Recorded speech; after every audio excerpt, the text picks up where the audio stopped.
لا الموضوع كده وسع قوي يا جماعه والدنيا خربت خالص. احنا كنا بنهرج وبناخد الامور بتهريج وببساطه، لكن اللي بيحصل دوت ما ينفعش فيه تهريج.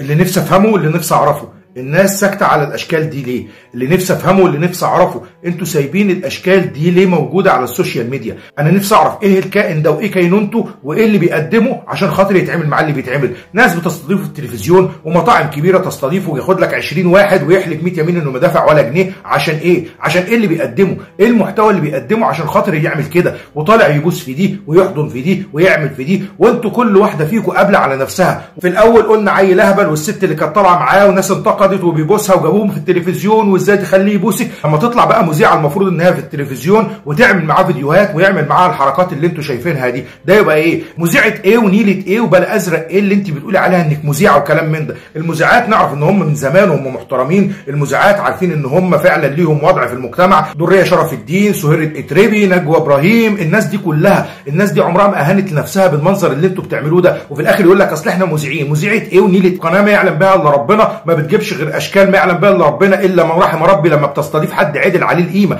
كل اللي بيجيبوه لنا القناه دي ناس ما يعلم بها الا ربنا، واشكال اصلا بيجيبوها عشان خاطر يركبوا ترند على قفاها، وللاسف انتوا بتنجموهم. معلش مسكوت على الناس دي ليه؟ الناس دي متسابه ليه؟ هو دي مش افعال فاضحه في الفيديوهات بتاعتهم؟ هو ده مش فعل فاضح اللي بيعملوه كل شويه يحضن في دي ويبوس في دي ويقول لك اصل احنا فنانين؟ فنانين ايه ونيله ايه وقطران ايه على دماغكم باللي انتوا بتعملوه؟ محدش يقول لي ده عيل اهبل بقى ومش عارف هو بيعمل ايه. لا هو عارف هو بيعمل ايه كويس، بدليل ان هو وصل للعدد ده من المتابعين، وهو فاهم القصه تمشي ازاي، وفاهم ان الهبل والعبط هو اللي يجيب سكه مع الناس الايام دي ويتشهر. ما ينفعش اللي بيحصل ده. ومحدش يقول لي برده ده عيل صغير. عيل صغير يا حبيبي يتقدم محتوى محترم يا اما تغور في داهيه بعيد عننا. مش ناقصه الاشكال اللي ما يعلم بها الا ربنا دي. معلش هتيجي تقول لي ده عيل صغير، لا معلش تعالى القيصر برده شاب في سنه وصغير وتعالى شوف بيعمل ايه. قيصر قعد كام يوم ما بينامش عشان حمله تبرعات عاملها للطفله اللي اسمها ايسل ب 2 مليون جنيه، وربنا كرمه وقدر يجمع المبلغ. ما بينامش عشان هو مؤثر ويقدر ياثر في الناس، وعمل حمله وقدر من خلال الحمله دي يجمع تبرعات للبنت اللي اسمها ايسل، ربنا يشفيها ويعافيها يا رب.